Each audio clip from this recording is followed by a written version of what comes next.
This is a robot arm. 2 motors, 2 rigid links, and a gripper at the end of it. It is about as simple as a robot can be and still be interesting. And it spends its entire working life answering one question. Given where the motors are right now, where is the hand? That sounds like a question about hardware. It is not. It is a question about a function. There is a space of things the motors can be doing, and there is a space of places the hand can be. Everything in robotics is the map between those two spaces, or something you do to that map. Forward kinematics is the map itself. Inverse kinematics is running it backwards, which is why it has several answers, or none at all. The Jacobian is its derivative. Planning is finding a path through it. Control is following that path once mass and time are attached. And machine learning is what you reach for when you cannot write the map down at all. 6 chapters, 1 map. We are going to build it from nothing. Start with a single rigid body floating in space attached to nothing. To say where it is, you need 2 separate things. You need a position, 3 numbers, telling you where some chosen point on it sits. And you need an orientation, which way it is facing. Position is easy. Orientation is where robotics starts being interesting. Because orientation also takes 3 numbers, but not 3 numbers you can simply add together. Turn a book 90 degrees about one axis,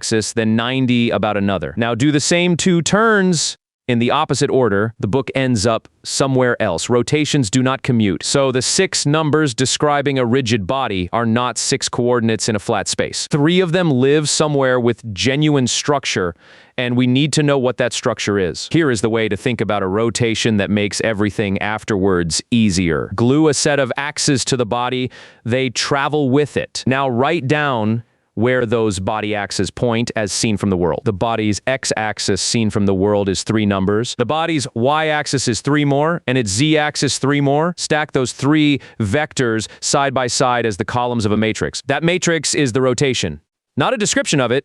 It is the rotation. Watch the columns as the body turns, and the matrix is just the axes. Written down, this is the fact textbooks bury under a page of trigonometry, and it is the whole idea. A rotation matrix is a list of where your axes went. It also tells you immediately which matrices are legal rotations. The 3 columns are axes, so each of them has length 1. And they are perpendicular to each other, so every pair has dot product 0. Those 2 conditions together say that R transpose times R is the identity, which means the transpose of a rotation is its inverse, for free with no arithmetic. Undoing a rotation costs you nothing but a reflection across the diagonal. One more condition.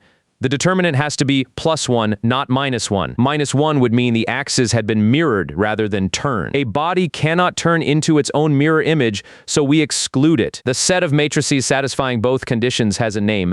SO3. The special orthogonal group in 3 dimensions. Every rotation is in there and nothing else is. You may be wondering why we are carrying 9 numbers to describe 3 degrees of freedom. It is a fair objection, and there is an alternative that seems obviously better. Give 3 angles. Roll, pitch, and yaw. 3 numbers for 3 freedoms exactly. Aircraft use them. Phones report them. They are intuitive and they are compact. They also break.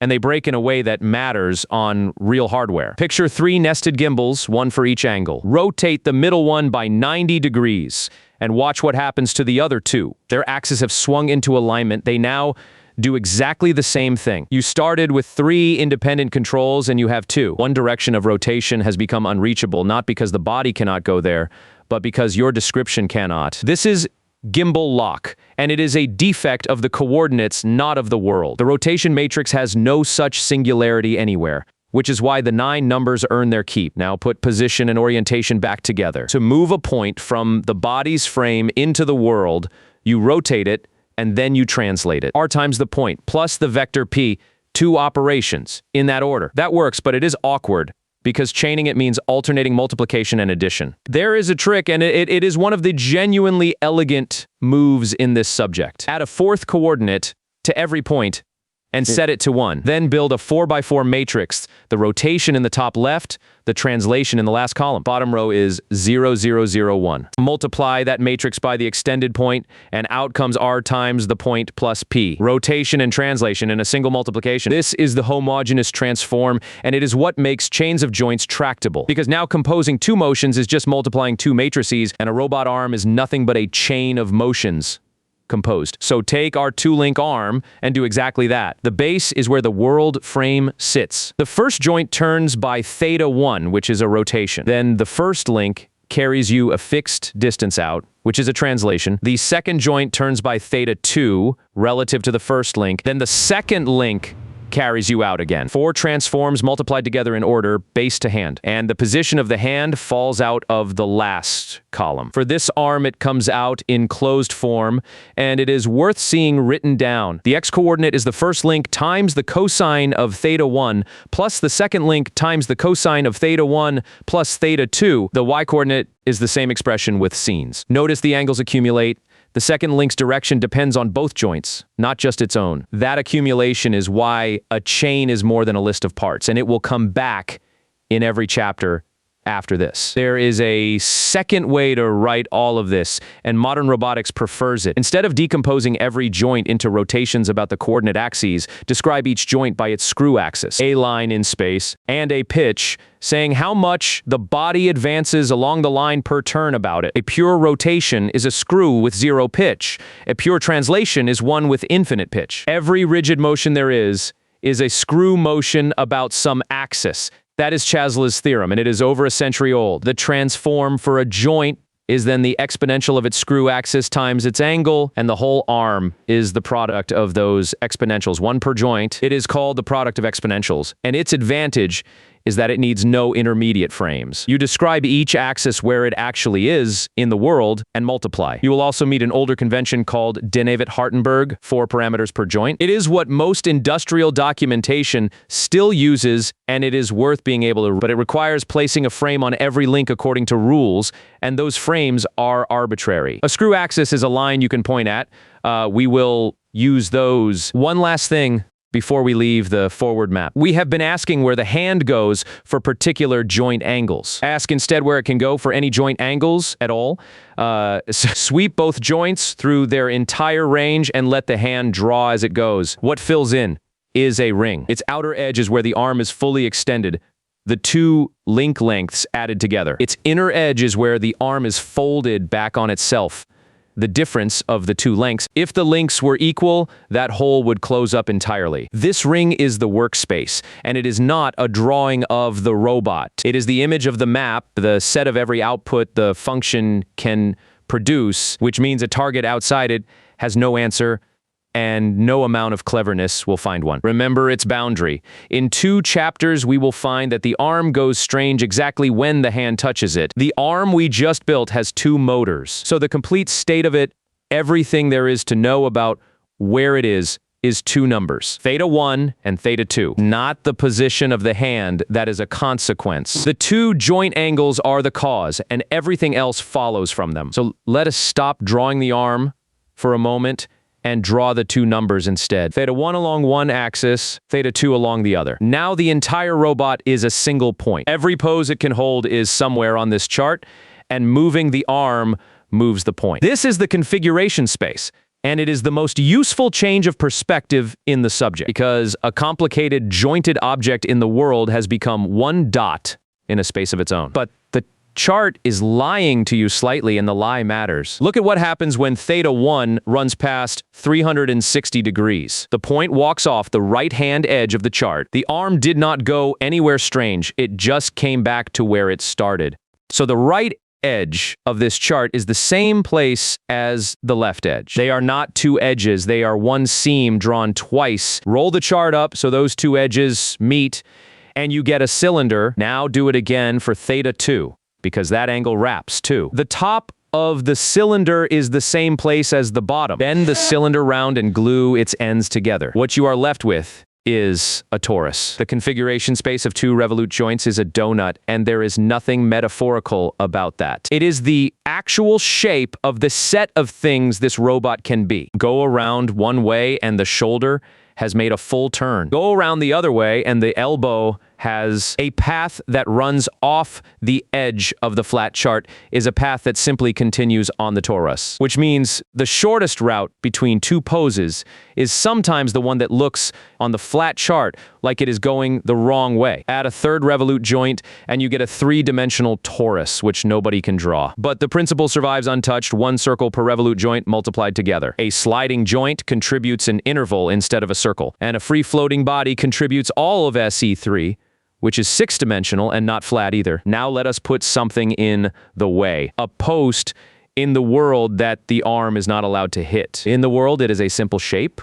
A circle. The question is what that circle looks like in configuration space. And the answer is nothing like a circle. For each pair of joint angles, ask whether the arm in that pose touches the post. If it does, mark that point on the torus as forbidden. Sweep every pose, and the forbidden points fill in a band wrapping around the surface. One tidy circular post has become a warped stripe with a shape you would never have guessed. That transformation is why configuration space is worth the trouble, because collision checking in the world is a hard geometric question about two solid bodies. In configuration space, it is a much simpler question.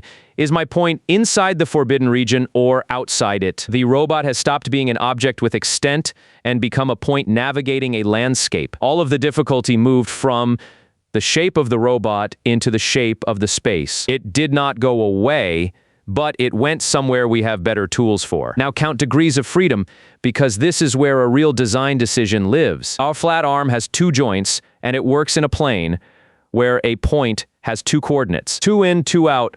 That is balanced, and it is unusual. A pose in 3 dimensions needs 6 numbers, 3 of position, 3 of orientation. So an arm with 6 joints can, in principle, reach any pose in its workspace in exactly one way. Most industrial arms are built with exactly 6 for exactly that reason. But look at your own arm.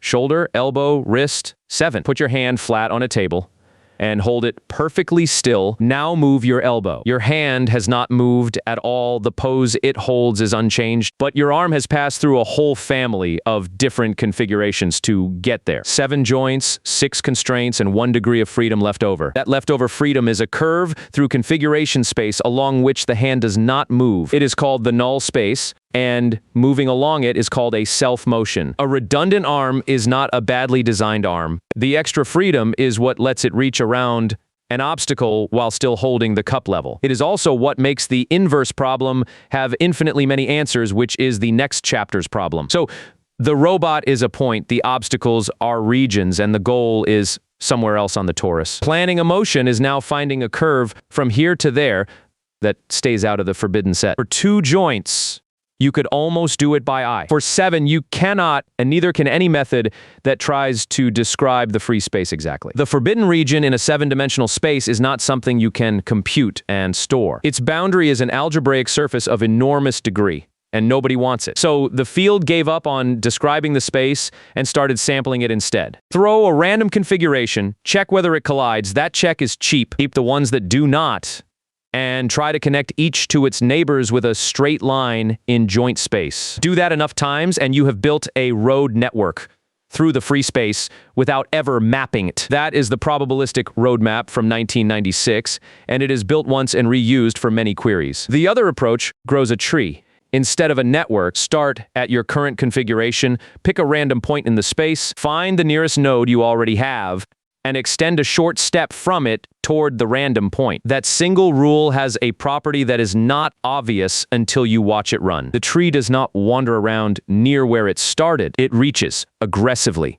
into the parts of the space it has not visited yet. Because a random point is most likely to land in a large unexplored region, and the nearest node to it will be one on the frontier. The frontier gets pulled outward much more often than the interior gets filled in. That is the rapidly exploring random tree, and watching one grow on a torus is a good use of 30 seconds. Neither method promises the best path, and neither promises to find one quickly. What they promise is that if a path exists, the probability of missing it goes to 0 as you keep sampling. That is a weaker guarantee than a proof, and it is the one that made high-dimensional planning practical. So we have 2 spaces now, and a map between them. Joint space, where the robot is a point and the obstacles are strange. And task space, where the hand is a point and the obstacles are simple. Forward kinematics takes us from the first to the second, and it is a function cleanly and always. Almost everything hard in this film comes from trying to go the other way. For word, kinematics is a function, and functions are well behaved. Put in two angles, get out one position, always one, never 0, never 7. Now turn it around. Here is a point on the table.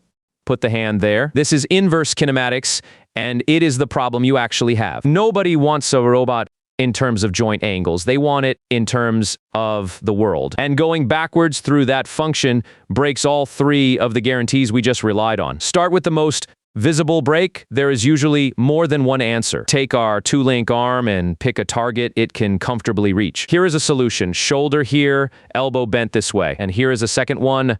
Reaching the identical point, reflect the elbow across the line from the shoulder to the target, and the hand does not move. Elbow up and elbow down. Two different robots, one identical hand. Both are correct. The mathematics does not prefer either, but they are not interchangeable because one of them may swing the elbow straight through a wall. A six-jointed industrial arm typically has 8 of these solutions for a reachable pose. Shoulder left or right, elbow up or down, wrist flipped or not. 2 times 2 times 2. So an inverse kinematics routine does not return an answer, it returns a set and something else has to choose. The second break is worse. Sometimes there is no answer at all. Ask for a point outside the workspace and there is nothing to find. We drew that ring in the first chapter precisely, so this would not be mysterious. Outside the outer edge, the arm is not long enough. Inside the inner edge, it cannot fold tightly enough. A solver that does not check will sit there and iterate forever, chasing a target that does not exist. And a solver that returns its closest attempt without saying so is worse, because the robot will move confidently to the wrong place. Failing loudly matters more here than in most software, because the failure has a meter of steel attached to it. For our two-link arm, the whole thing can be solved exactly with a triangle. Look at the shape formed by the two links and the line from the base to the target. 3 sides, all known, the 2 link lengths, and the distance to the target. 3 known sides is enough for the law of cosines to give you every angle. The elbow angle comes out of the distance squared minus the 2 link lengths squared over twice their product. Take the arc cosine of that, and there is theta 2. And there is the double answer sitting right in the arithmetic. Arc cosine gives you a value, but its negative has the same cosine. Plus, that angle is elbow down, minus it is elbow up. The two solutions differ by 1 sign. Theta 1 then comes from the angle to the target minus the angle the first link makes inside the triangle. And notice where the impossible cases go. If the target is out of reach, that cosine expression comes out bigger than 1 or smaller than -1. The arc cosine has nothing to return. The geometry told you before the solver did. So why does anyone use anything else? Because that triangle argument does not generalize. A general 6-jointed arm gives you 6 coupled trigonometric equations and 6 unknowns. Eliminate variables, and you can reduce them to a single polynomial. For an arbitrary 6-joint arm, that polynomial has degree 16, which is a statement about how many solutions can exist, and also about how unpleasant finding them is. But there is a condition found by Pieper in 1968 that rescues the practical case. If 3 consecutive joint axes intersect at a single point, the problem splits in 2. The 3 joints that meet handle orientation. The other 3 handle position, they decouple. And each half is small enough to solve in closed form. This is why so many industrial arms have a spherical wrist,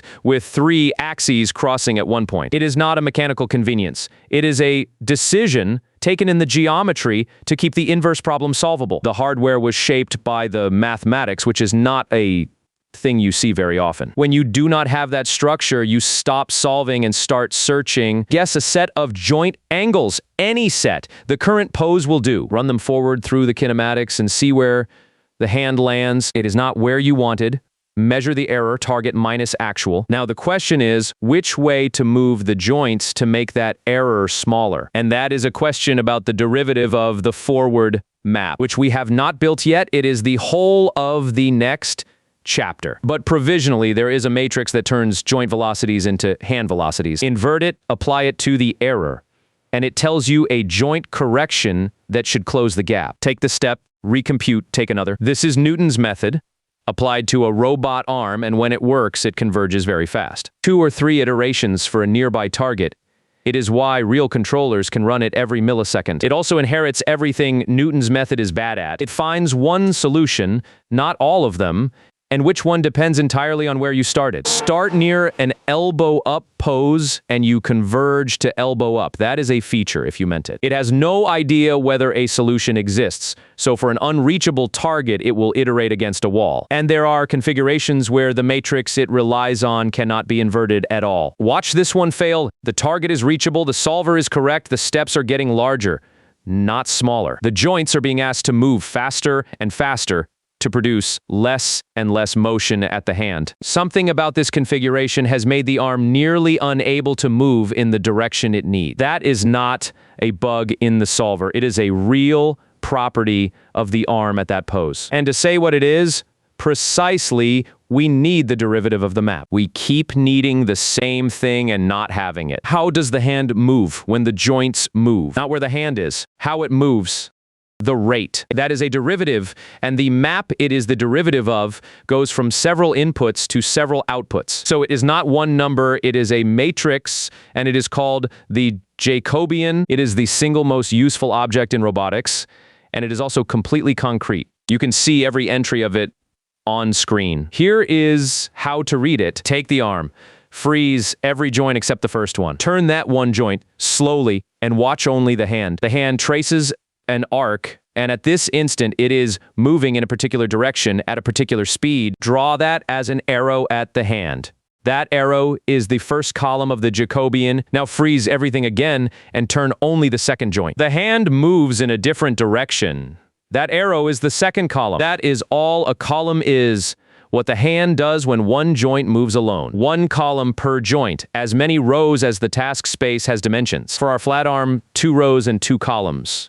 For a 6-jointed arm in space, 6 by 6. For a 7-jointed arm, 6 rows and 7 columns, and that shape is going to matter later. Now, the useful part, if joint 1 turns at some rate and joint 2 turns at some other rate, both at once, what does the hand do? It does the sum. Its velocity is the first column times the first rate, plus the second column times the second rate, which is exactly a matrix multiplying a vector. Hand velocity equals j times joint velocity. The forward map itself was full of sines and cosines and was thoroughly nonlinear. Its derivative is linear. Velocities in, velocities out, and the relation between them is a matrix. That is what a derivative is for. It replaces a curved thing with a flat thing that is right nearby. And the matrix changes as the arm moves, which is why we write j of theta and not just j. It is a different linear map at every configuration. Here is the picture that makes the whole chapter fall into place. The motors have limits. Say each joint can turn at some maximum rate in either direction. Draw the set of joint velocities you are allowed to command. It is a disk. Every point in that disk is a legal combination of joint speeds. Now push the whole disk through the Jacobian and see what the hand is capable of. A linear map sends a disk to an ellipse, always. So the set of hand velocities you can achieve is an ellipse sitting at the hand, and that ellipse tells you everything about what this arm can do. Right here, right now. Its long axis is the direction the hand moves most easily. Its short axis is the direction that costs the most joint speed for the least hand motion. The lengths of those axes are the singular values of the Jacobian. This is called the manipulability ellipsoid, and it is due to Yoshikawa in 1985. Watch it as the arm moves, because it is not a fixed shape. In some poses, it is nearly circular. The arm is equally capable in every direction. That is a good place to work. In others, it stretches out, and the arm has become fast one way and sluggish the other. Now straighten the elbow and keep watching the ellipse. It is getting narrower still. And at full extension, it is not an ellipse anymore. It is a line segment. The short axis has gone to 0. There is now a direction in which the hand cannot move at all, no matter what the motors do. Think about what the arm is doing physically, and it is obvious. Fully extended, both links point the same way, and both joints can only swing the hand sideways. Neither one can push the hand any further out. It is already as far out as it goes. And that direction straight out is exactly the direction toward the workspace boundary. This is the boundary we drew in the first chapter, and this is why it was worth remembering. The arm goes singular exactly when the hand reaches the edge of what it can reach. In the algebra, the 2 columns of the Jacobian have become parallel. 2 parallel columns span a line instead of a plane, so the matrix has lost a rank. Its determinant is 0. Its smallest singular value is 0. It cannot be inverted. And that is precisely what broke the solver at the end of the last chapter. It was asking for a hand motion with a component in the one direction that costs infinite joint speed. The equations answered honestly: to move that way, turn the joints infinitely fast. Singularities are not rare, and they are not only at the boundary. An arm with a spherical wrist has one whenever two of its wrist axes line up, which can happen in the middle of the workspace. That one is notorious because the arm will thrash violently while apparently doing nothing wrong. So what do you actually do about it? The naive answer is to invert the Jacobian and multiply, which works until it spectacularly does not. Near a singularity, the inverse has enormous entries, and the commanded joint speeds go through the roof. The fix is one of those ideas that is a single symbol and changes everything. Instead of demanding that the hand move exactly as asked, ask for a compromise. Minimize the tracking error, and also minimize the joint speed, and weight the two against each other. That trade-off has a closed-form solution: J transpose times the inverse of JJ transpose plus lambda squared times the identity. The lambda squared term is the entire idea. It sits on the diagonal and refuses to let the matrix become singular. This is damp least squares, published independently by Nakamura and Hanafusa, and by Wampler, both in 1986. Set lambda to 0, and you get the exact inverse back with all of its violence. Turn lambda up, and the joint speeds calm down, while the hand tracks a little less faithfully. Watch the trade happen. The error grows a fraction. The joint rates come down by orders of magnitude. That is almost always the deal you want, because a small path error is a scratch, and an infinite joint command is a repair bill. Now go back to the 7-jointed arm, where the Jacobian is 6 rows by 7 columns. A wide matrix, more inputs than outputs, which means there are joint velocities that the Jacobian sends to 0. Combinations of joint motions that produce no hand motion whatsoever. That is the null space, and it is the self-motion we found by moving the elbow with the hand held still. We could see it then, now we can compute it. And it is genuinely useful, because it is free. Any null space motion you add costs the task nothing. So you can steer the elbow away from an obstacle while the hand keeps drawing its line, or drift the joints toward the middle of their range so none of them runs out of travel, or actively climb away from a singularity using the leftover freedom to keep the ellipse round. 2 objectives, stacked: the task, and then whatever you like in the space the task did not use. One last thing, and it is the most surprising fact in this chapter. We have been talking about velocity, now talk about force. Suppose the hand is pushing against something with some force. What torque does each motor have to produce to hold that push? The answer is J transpose times the force. The same matrix transposed. That is the entire relation. It comes out of conservation of energy, and the argument is 2 lines long. The power the motors deliver has to equal the power the hand delivers. Torque dotted with joint velocity equals force dotted with hand velocity. Substitute the hand velocity for J times the joint velocity, and the transpose falls out with no further work. And now think about what that means for the ellipse. The velocity ellipse is stretched along the directions J amplifies. The force ellipse comes from the transpose, so it is stretched along the directions J shrinks. The two are perpendicular to each other. One is the other turned 90 degrees. The direction your arm can move fastest is the direction it can push weakest, and the direction it can barely move is the direction it can push hardest. Hold your own arm straight out and try to move your hand further away from you. You cannot. Now push against a wall in that same direction. You are strong there. Very strong. That is a singularity in your own shoulder, and it is why a straight arm is good for pushing and bad for reaching. One matrix, velocities forwards, forces backwards, and the whole capability of the arm in a single shape. Everything so far has been geometry. Where the hand is, where it can go, how fast it moves when the joints turn.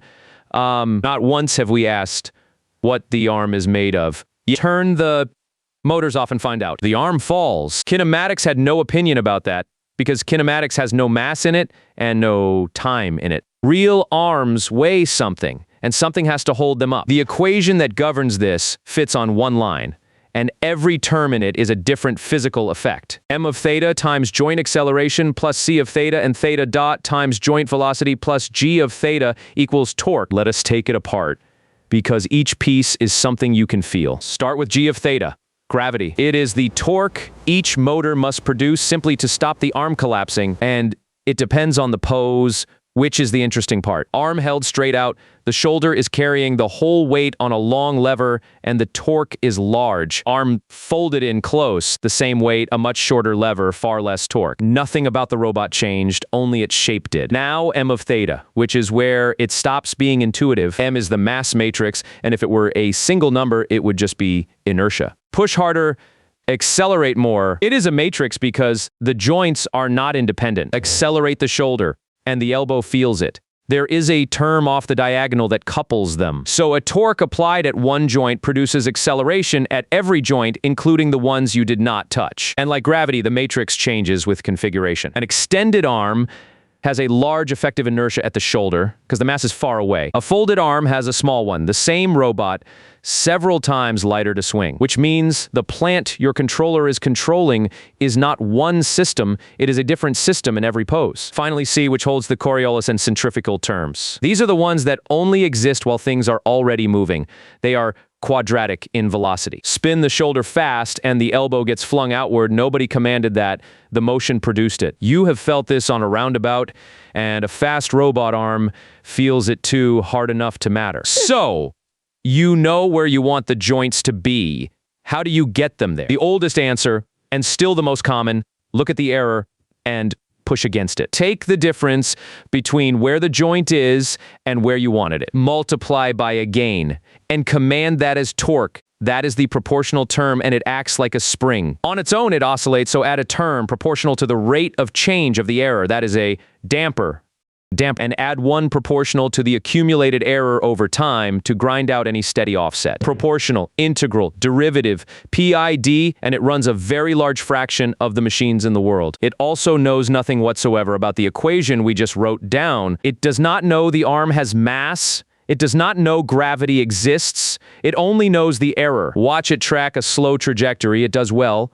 The error stays small. Now ask for the same path 4 times faster. It lags on the way out and overshoots at the corner. And here is the part that is genuinely hard to fix by tuning. Gains that behave beautifully with the arm folded are sluggish with the arm extended because the inertia there is several times larger. You tuned one controller for a plant that keeps changing underneath you. So stop ignoring the model and start using it. You know M and C and G. You measured them or you got them from the design. Compute the torque those terms demand right now and command it. That cancels the arm's own dynamics. Gravity is held, the coupling is compensated, the inertia is accounted for. And what is left behind from the controller's point of view is a plain unit mass with nothing acting on it. Now put your PD controller on top of that, where it is finally controlling something simple. This is computed torque, or feedback linearization, and the improvement is not subtle. The same trajectory, the same gains, and the tracking error collapses. The catch is, in the first sentence, you know M and C and G. You know them approximately.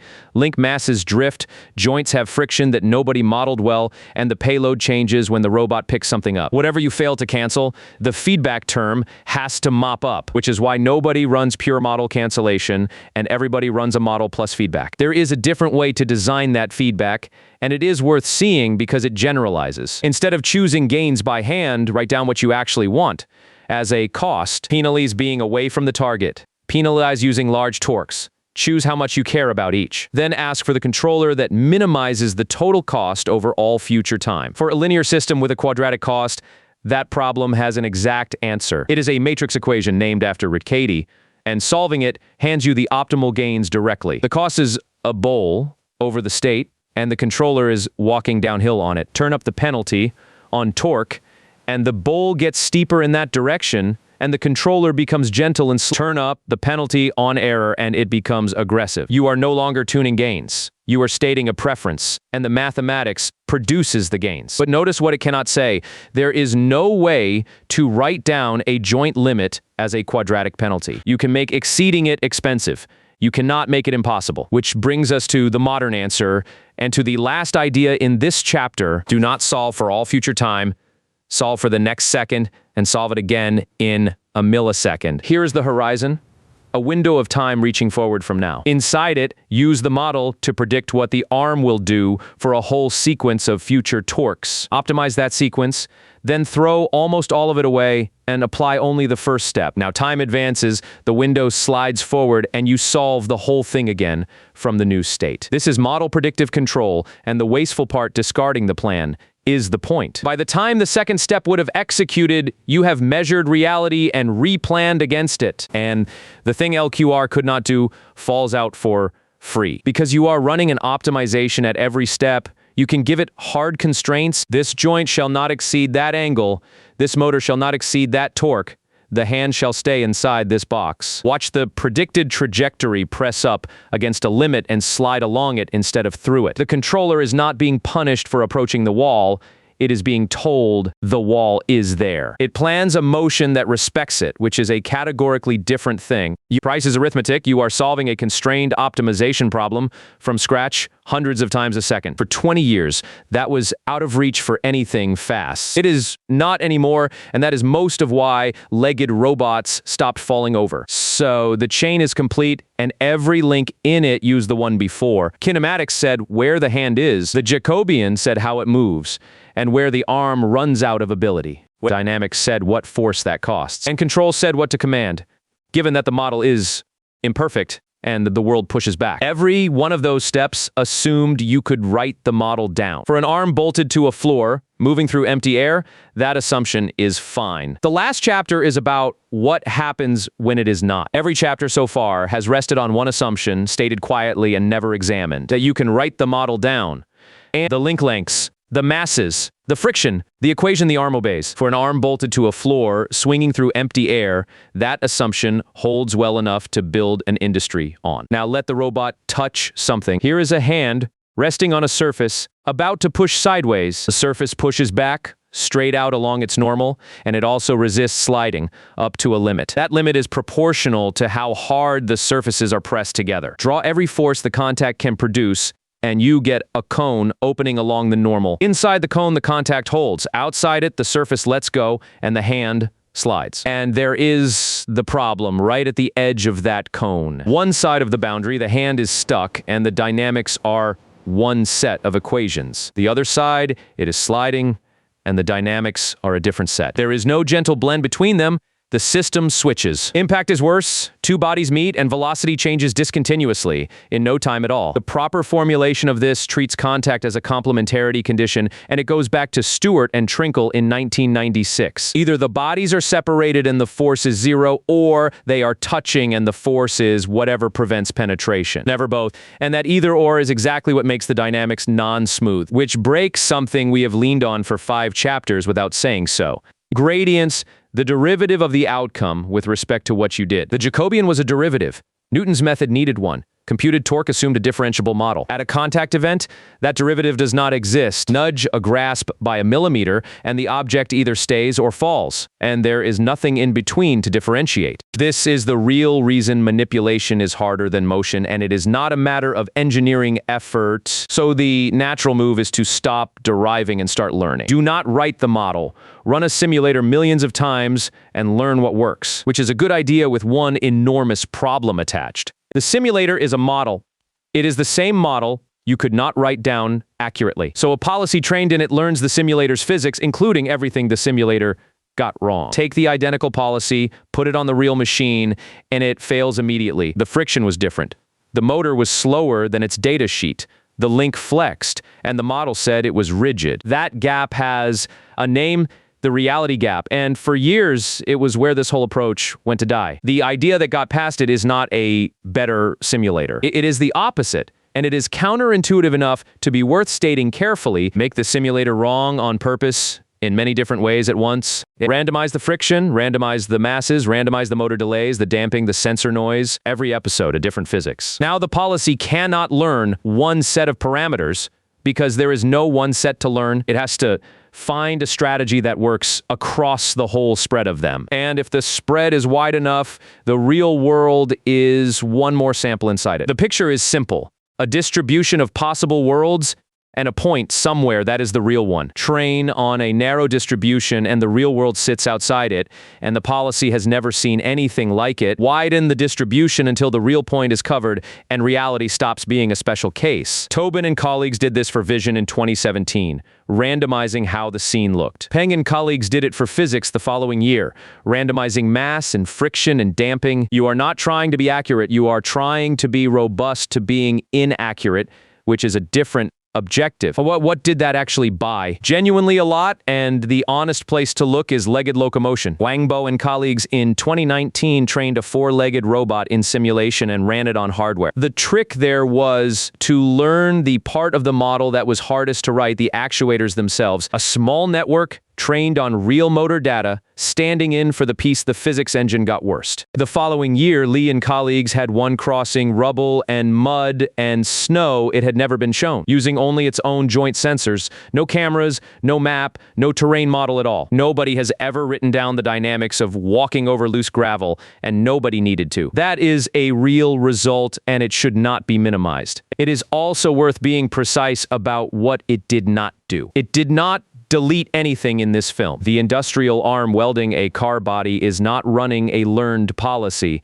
It is running computed torque against a measured model, and it will be next decade too. Because the model is accurate there, and when the model is accurate, using it beats learning it by a margin that is not close. The learned policy is still producing joint commands, and something still has to turn a desired hand motion into joint motion. That is the Jacobian, whether it appears in the code or is implicit in the weights. Simulators are still built out of the mass matrix, the Coriolis terms, and gravity.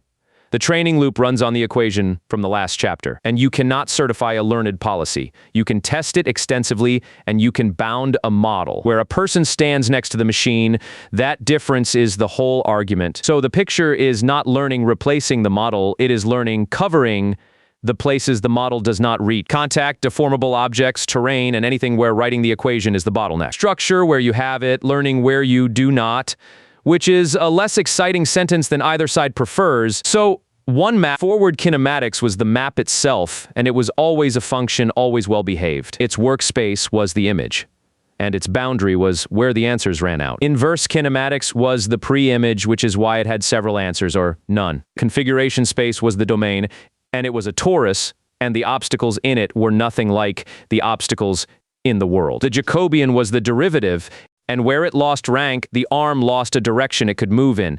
And dynamics attached mass and time. Control closed the loop against a model that was never quite right. And learning is what you use where you cannot write the map down at all. It is one object, examined 6 ways, and that is not a tidy framing imposed afterwards. It is why the subject holds together. What this film did not do. No hardware was involved. Every arm here was simulated from the equations shown on screen, and every number was cited. We stayed on serial arms, so parallel mechanisms and closed chains never appeared, and their kinematics are genuinely different. Perception was left out entirely, and on a real robot, the hard part is often knowing where the object is, not how to reach it. Force control, compliance, and impedance got a mention and deserve a film. And where the learned methods are heading is a live question that this film scored rather than predicted. The mathematics, though, is not a live question. Scheisel's theorem is from 1830. The law of cosines is Euclid. The arm in a laboratory this afternoon is running the same geometry, and it will still be running it when the policies on top of it have been replaced twice.